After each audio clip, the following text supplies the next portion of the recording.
वाह भैया,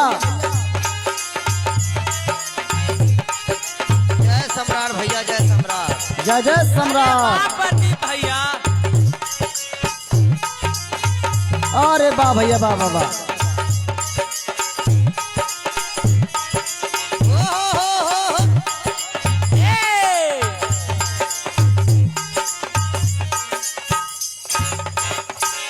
आप सभी को जय सम्राट। मैं हूं गायक गीतकार संदीप सम्राट।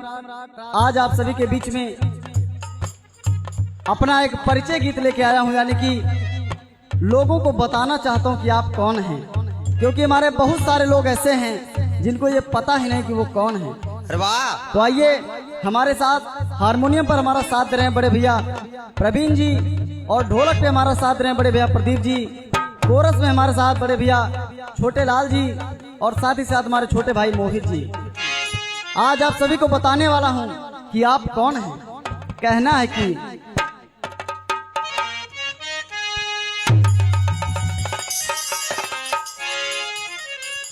कि अरे चंद्रगुप्त के वंशज हैं हम, जिनकी शान निराली है। चंद्रगुप्त के वंशज हैं हम, जिनकी शान निराली, और जिनकी गाथा गाए पत्ता पत्ता डाली डाली। जिनकी गाथा गाए पत्ता पत्ता डाली डाली, जिनकी गाथा गाए पत्ता पत्ता डाली डाली।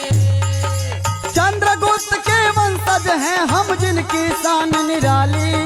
चंद्रगुप्त के वंशज हैं हम, जिनकी शान निराली, हो जिनकी गाथा गाए पत्ता पत्ता डाली डाली। जिनकी गाथा गाए पत्ता पत्ता डाली डाली, जिनकी गाथा गाए पत्ता पत्ता डाली डाली। और आप सभी को जानने की जरूरत है कि आपके महान चक्रवर्ती सम्राट चंद्रगुप्त मौर्य ने इस खंड खंड बटे भारत को अखंड बनाया था। इसलिए कहना है कि अखंड भारत के निर्माता चंद्रगुप्त कहलाते हैं, जिनकी एक दहाड़ से धरती के कण कण हिल जाते हैं।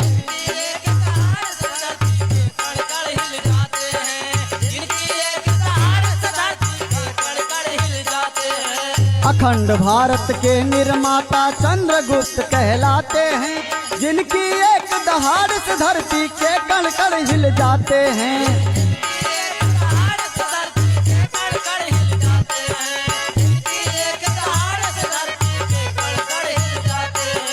सूरवीर थे बाहुबली थे, सूरवीर थे बाहुबली थे, और थे शक्तिशाली, हो जिनकी गाथा गाए पत्ता पत्ता डाली डाली।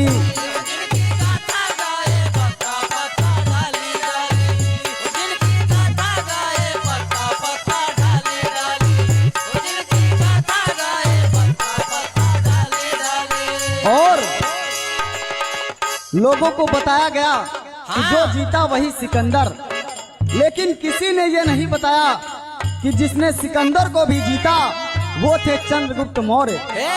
इसलिए मुझे लिखना पड़ा। हुआ सिकंदर भी परास्त और डूब गया मझधारों में, इतिहासों में फेर हुआ जब धार लगी तलवारों में।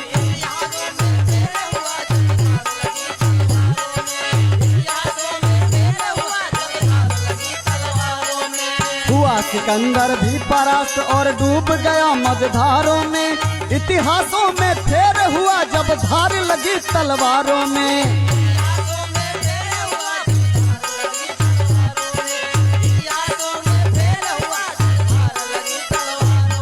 और मैं जहां भी जाता हूं लोगों से कहता हूं कि आप जय सम्राट का नारा बोलिए, क्योंकि यही वो नारा है जिससे क्रांति आती है, लोगों के मन में जुनून आता है, जज्बा आता है। इसलिए मुझे लिखना पड़ा। जय सम्राट का नारा बोलो, जय सम्राट का नारा बोलो, और बजाओ ताली, हो जिनकी गाथा गाए पत्ता पत्ता डाली डाली।